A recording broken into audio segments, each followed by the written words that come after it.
په یوه لویه وچه دښته کې د غرونو ترڅنګ یو کوچنی ښار و. هلته یو غریب خو مهربان سړی اوسېده. نوم یې علي بابا و. علي بابا له خپلې میرمنې سره یو کوچنی کور کې اوسېده. زموږ ژوند په دې عاجز کور کې څومره برکت لري. هغه شتمن نه و. هر ورځ به هغه ځنګل ته تلله، لرګی به یې راټولول او بیا به یې ښار کې خرڅول. د هغه ژوند ساده و، خو زړه یې پاک و. د ښار په بل سر کې د هغه مشر روی قاسم اوسېده. قاسم شتمن و. هغه لوی دوکان، ښه کور او ډېرې پیسې لرلې. خو د قاسم زړه د علي بابا په شان نرم نه و. هغه مغرور او لږ لالچي و. کله کله به یې علي بابا ته په ټیټه سترګه کتل. یوه ورځ علي بابا خپل خره له ځان سره واخیستل او د لرګیو لپاره د ښار نه بهر د غرې خواته روان شو. هغه د ونو ترمنځ لرګی پرې کول چې ناڅاپه یې د لرې نه د آسونو د قدمونو غږ واورېدل. علي بابا ودرېدل. هغه په احتیاط شاته وکتل. د دوړو لویه وریځ پورته کېدل او د هغې نه سپاره کسان راښکار شو. ټول تورې جامې، توره مخبتۍ او په شا کې وسلې. علي بابا سمدتۍ پوه شو دا عادي مسافر نه دي. هغه ژر خپل خره د ونه شاته بوتل او په خپله د یوې لویې ونه شاته پټ شو. سپاره کسان د غرې تر یوې لویې ډبرې مخې ته ودرېدل. د هغوی مشر له آس نه ښکته شو. هغه لوی، قوي او خطرناک ښکارېدل. هغه د غرې ډبرې مخې ته ودرېدل او په لوړ غږ یې وویل: خلاص شه سمسم. لویه ډبره ولړزېده او د غرې په منځ کې یو پټ دروازه خلاصه شوه. علي بابا حیران شو. سترګې یې غټې شوې. دا څه ځای دی؟ هغه په زړه کې وویل. ټول سپاره کسان یو په بل پسې د غرې دننه ننوتل او لږ وروسته دروازه بیرته بنده شوه. علي بابا چې دا هر څه ولیدل ډېر حیران شو. لږه شیبه وروسته هماغه څلوېښت غل له غار څخه ووتل. د غار دروازه یو ځل بیا د یوې لویې ډبرې په واسطه وتړل شوه. علي بابا چې لا هم په حیرانتیا کې و نو ورو ورو له خپل ځای نه راووت. د غار پر لور حرکت وکړ. هغه د هغې لویې ډبرې مخې ته ودرېدل. خلاص شه سمسم. او ناڅاپه ډبره بیا ولړزېده. دروازه بیرته خلاصه شوه. علي بابا د غار دننه په حیرانتیا ولاړ و. هر طرف سر زر، قیمتي غالۍ، جواهرات او د سرو سکرو ډک صندوقونه پراته وو. دا دومره خزانه وه چې د یوې انسان د تصور نه هم لویه وه. علي بابا لالچي نه و. هغه یوازې دومره غوښتل چې د خپلې میرمنې سره یو آرام او ښه ژوند وکړي.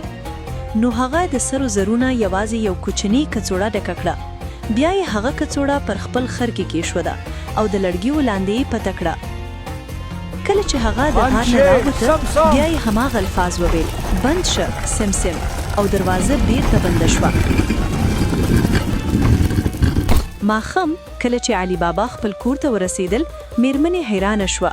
دا څه دي؟ علي بابا په نرمه خندا یې وویل: نن مې یو عجیب راز پیدا کړی دی. علي بابا ورته ټوله کیسه وکړه، د 40 غلو، د پتې غار او د خلاص شه سمسم د راز په اړه. د هغه میرمنې حیرانه وه خو خوشحاله هم وه. هغه وویل: موږ باید دا حساب کړو. نو هغه غوښتل چې د ګوانډ نه تله راواخلي ترڅو د سرو زرونه اندازه معلومه شي. خو ګوانډۍ څوک وه؟ د قاسم میرمنې. هغه شتمنه خو ډېرې شکمنه او کنجوسه ښځه وه. کله چې علي بابا میرمنې د هغې نه تله وغوښتله هغې په زړه کې شک پیدا شو. هغه وارو له ځان سره وویل: غریب خلک تله د څه لپاره غواړي؟ نو هغه د تلې لاندې یو وړه موم وموښل. هغه تله ورکړه خو په پټه یې غوښتل پوهه شي چې په تلې کې به څه تلل کېږي. کله چې علي بابا او میرمنې سره زر تلل کړي یوه سکه د تلې لاندې موم ته ونښلده. دوی خبر نشول. وسته کله چې تله بیرته قاسم میرمنې ته ورسېدله هغه زر لاندې وګوتل او هلته یوه د سره زرونه سکه نښلده وه. هغه سمدستي چیغه کړه: حسن ژر شه. دا سکه له کومه راغلې ده؟ دا خو د سرو زرو ده. ته دا له کو پیدا کړه؟ دا د علي بابا لا تېره د ما د تړل لاندې وموندله. میرمنې سر خوځاوه. هماغه شه قاسم په قهر د علي بابا کور ته راغی. ای بابا خلاص کړه. وال رښتیا وایه، دا سره زر دې له کومه کړل؟ وروره دا اوږده کیسه ده، ته دننه راشه، زه به درته وایم. نو هغه وار وار ټوله کیسه وکړه. د غار، د پټې دروازې او د خلاص شه سم د راز پاړه. قاسم په غور غوږ نیولو، خو د هغه په زړه کې یوازې یو خبره روانه وه: زه به ټول خزانه راوړم. سبا وختي قاسم سو لوی خري واخسته، لوی بوجۍ ورسره تړېدلې او یوازې د غار پر لور روان شو. د هغه سترګې د لالچ نه ځلېدلې. هغه د غار مخکې ودرېده او په لوړ غږ یې وویل: خلاص شه. سم دروازه خلاص شوه. قاسم په خندا غار ته ننوتو. قاسم د غار دننه د سرو زرو او جواهراتو ترمنځ ولاړو.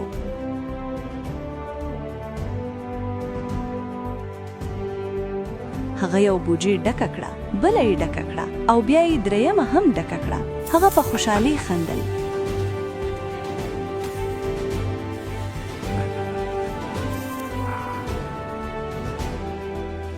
خو کله چې هغه د غار د وتلو دروازې ته ورسید، نو ناڅاپه ودرېد. هغه د دروازې پر لور وکتل او د وتلو پټه کلمه یې هیره شوې وه. قاسم په بیړه وویل: خلاص شه. غنم هیڅ ونه شو. خلاص شه وربشي. دروازه چوپه وه. د هغه ساه تیزه شوه. خلاص شه. جوار هیڅ. اوس ویره د هغه پر مخ ښکاره شوه. هغه په قهر چیغه کړه: نه، دا څنګه ممکنه ده؟ هغه د غار په منځ کې منډۍ وهلې، خو دروازه خلاصه نه شوه او لږ ورسته د هغوی مشر د غرې مخې ته ودرېد. دروازه خلاصه شوه او کله چې هغوی دننه ننوتل، هغوی قاسم ولید. ټول ودرېدل. د غلو مشر په سړې سترګې وویل: نو څوک زموږ خزانې ته راغلی دي؟ سبا سهار کله چې قاسم کور ته راستنه شو، د هغه میرمن وارخطا شوه.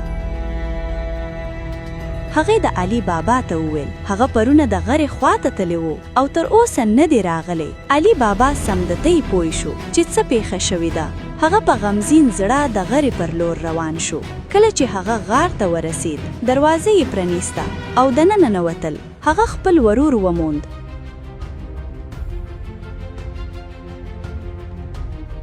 او په ډیر غم سره هغه بیرته کور ته راوستې. له هغې ورځې وروسته علي بابا ډیر محتاط شو.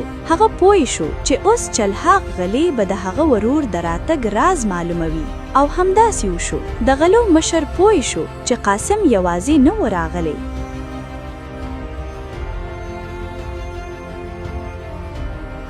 هغه ورو وویل: بل څوک هم شته؟ چا دا راز ورته ویلی دی؟ نو هغه پریکړه کړه چې د هغه بل سړی پیدا کړي. څو ورځې وروسته د غلو مشر د یو عادي سوداګر په شان شهر ته راغی. هغه د خلکو نه پوښتنې کولې او بالاخره یې د علي بابا کور پیدا کړ. هغه په پټه د علي بابا دروازې نښه وکړه ترڅو شپه کې بیرته راشي. خو علي بابا په کور کې یوه ډیره هوښیاره او زیرکه نوکره درلوده. د هغې نوم مرجانه و. مرجانه د دروازې نښه ولیده او سمدتۍ شکمنده شوه. هغه ورو وویل: دا عادي خبره نه ده. نو هغه د کوچې د نورو کورونو په دروازو هم هماغه شان نښه وکړه. شپه شوه.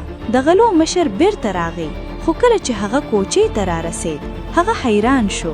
هر کور هماغه نښه لرل. هغه په غوسه شو: نه، چا زموږ پلان خراب کړ. نو هغه بیرته لاړ. بله ورځ دا ځل هغه ځان د تیلو سوداګر په شان جوړ کړ او له خپل سره لوی د تیلو خمرې راوړې. خو په حقیقت کې د ډیرو خمریو دننه غلي پټي وو.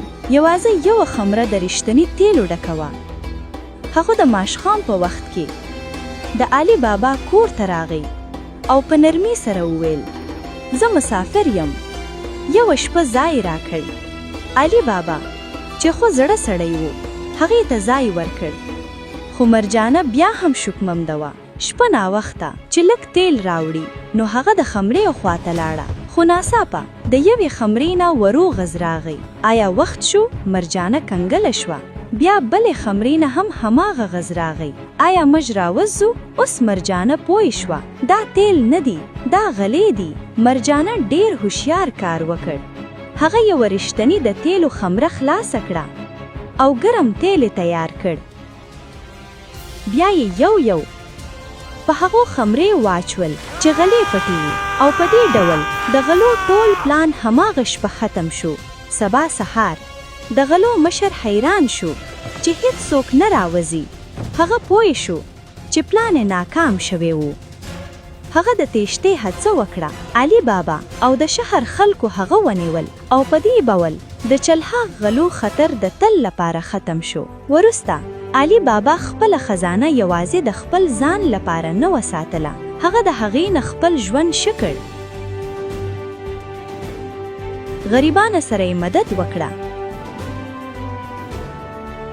او مرجانه ته د هغې د هوښیارۍ انعام ورکړ. او له هماغې ورځې نه وروسته علي بابا په سکون او عزت ژوند کړ.